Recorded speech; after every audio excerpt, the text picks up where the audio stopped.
Ang mabuting balita ng Panginoon, ayon sa aklat ng Genesis,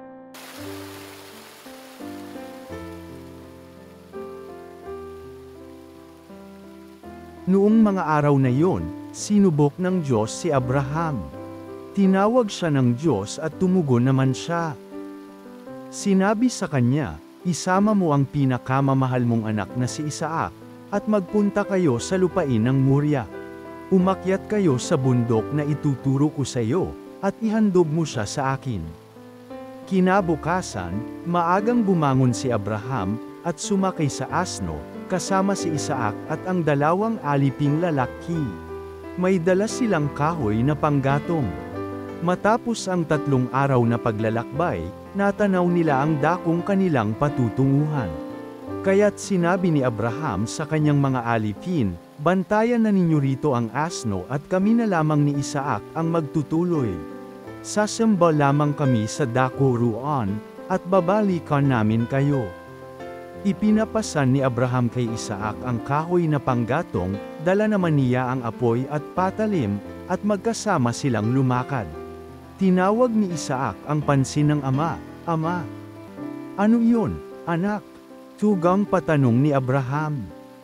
"Mayroon po tayong apoy at panggatong, ngunit nasaan ang korderong ihahandog?" tanong ni Isaac. Sumagot si Abraham, "Anak ng Diyos ang magbibigay niyon sa atin." Kaya't nagpatuloy sila sa paglakad. Pagsapit nila sa dakong itinuro ng Diyos, gumawa ng dambana si Abraham. Inayos niya sa ibabaw nito ang panggatong at inihiga si Isaac, matapos gapusin. Nang sasaksakin na niya ang bata, tinawag siya ng anghel ng Panginoon at mula sa langit ay sinabi, "Abraham, Abraham, huwag mong patayin ang bata. Huwag mo siyang saktan. Naeepakita mo nang handa kang sumunod sa Diyos, sapagkat hindi mo ipinagkait sa Kanya ang kaysa-isa at pinakamamahal mong anak."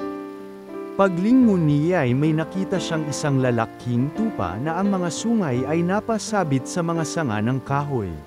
Ito ang kinuha ni Abraham at inihandog kapalit ng kanyang anak. Ang lugar na iyo'y tinawag ni Abraham na, "Ang Panginoon ang nagkaloob." At magpahanggang ngayon, sinasabi ng mga tao, "Sa bundok ng Panginoon ay may nakalaan." Mula sa langit, nagsalitang muli kay Abraham ang anghel ng Panginoon.